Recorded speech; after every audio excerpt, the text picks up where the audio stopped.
Mon métier, ça consiste à développer des produits pour correspondre aux attentes de clients, donc ça va être des produits, donc des logiciels par exemple. Comme je suis en reconversion, il y a forcément eu un avant de l'informatique. J'ai fait un DUT, une licence dans la comptabilité et après j'ai été 3 ans collaboratrice comptable dans des cabinets d'expertise. Je me suis rendu compte au fur et à mesure que c'était pas un métier en fait qui me convenait, c'était pas quelque chose qui me correspondait. Et comme j'avais toujours voulu aller dans l'informatique, je me suis dit pourquoi pas se lancer et faire enfin quelque chose qui te plaît.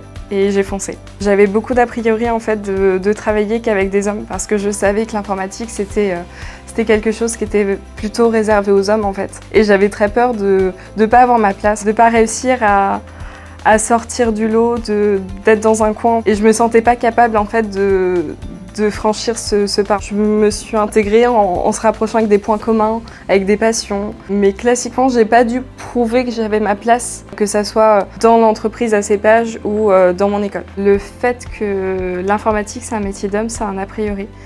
Pour moi, les femmes ont autant leur place que les hommes. Elles peuvent avoir exactement les mêmes compétences. Donc Sabrina, c'est mon apprentie cette année. C'est la première fois que j'ai une apprentie. Et j'en suis vraiment très content parce qu'elle est très motivée, on sent sa passion, on sent sa motivation tous les jours et c'est vrai que ça fait vraiment plaisir à travailler avec elle. Pour moi, il n'y avait pas de différence. Il n'y avait pas de différence entre hommes et femmes. Chacun pouvait travailler dans l'informatique et je n'ai pas cette vision des a priori que peuvent ressentir les femmes car je pense vraiment que tout le monde peut avoir sa place dans l'informatique. On voit chaque personne individuellement. Nous, ce qu'on voit chez une personne, c'est sa motivation, son envie de travailler, ses compétences, mais on ne regarde pas spécifiquement si c'est un homme ou une femme. Je trouve que le métier de développeur, c'est vraiment un très bon métier. Même mes proches voient une évolution aussi, où je parle beaucoup plus passionnément quand je vais parler de ce que je fais, que ça soit dans mon école ou au niveau de mon entreprise. Ça a vraiment été un changement radical et ça fait beaucoup de bien.